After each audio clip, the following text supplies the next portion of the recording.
Kamusta mga kaboxing? This is Boy Kalawang TV. So kamuntikan nga pong magkainitan si Kit Thurman at Brock Jarvis dahil habang sumusuntok nga po itong si Kit Thurman mga idol ay pinuntahan nga po ni Brock Jarvis si Kit Thurman sa pinag-eensayuhan nito para sa kailang magaganap na laban sa March 12. At dito mga idol makikita po natin na pinapanood nga po ni Brock Jarvis ito kanya makakalaban na si Kit one-time Thurman habang sumusuntok nga po ito. At dito rin po sa pagkakataon na ito mga idol, lumapit nga po si Brock Jarvis sa ibabaw ng ring habang sumusuntok nga po sa hangin itong si Kit one-time Thurman. At kamuntikan nga po magkainitan sina Thurman at Jarvis sa eksena na yan. Dahil konting-konti na lang po mga idol ay matatamaan na sa pagmumuka itong si Brock Jarvis sa ginagawang pagsusuntok nitong si Kit one-time Thurman. At buti na lang po mga idol ay agad nga pong naawat ang dalawa bago pa lumala ang sitwasyon.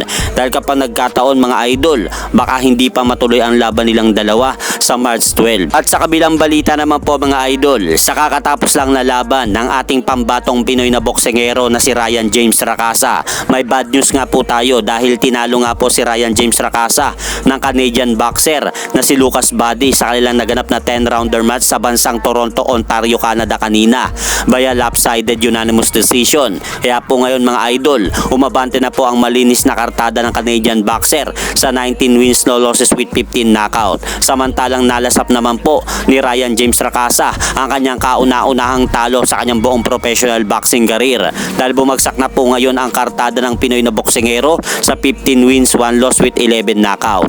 At may breaking news po tayo ulit mga idol dahil ayon nga po dito sa kakapasok-pasok lang na balita, mainit-init pa, naglabas na po ng opisyal na hatol ang NYSAC o New York State Athletic Commission tungkol sa naging controversial na hatol na majority draw na mga horado sa naganap na laban nila Gervonta Tank Davis at Lamont Rhodes Jr. nung nakaraang linggo March 2 sa Barclays Center, Brooklyn, New York. At ayon nga po dito sa naging hatol ng NYSAC, basahin po natin mga idol, Tank versus Rhodes, draw is official upheld by NYSAC. Tank Davis is still 30-0 and 1 draw. So mga idol, bad news nga po ito para sa kampo ni Lamont Rhodes Jr. at good news naman po itong maituturing para sa kampo ni current WBA World Lightweight Champion Gervonta Tank Davis. At hanggang dito na lang po muna ang aking update sa mga aganapan sa mundo ng boxing. At syempre mga idol, pakisuportahan nyo naman po muna ang ating munting channel. Maraming salamat po.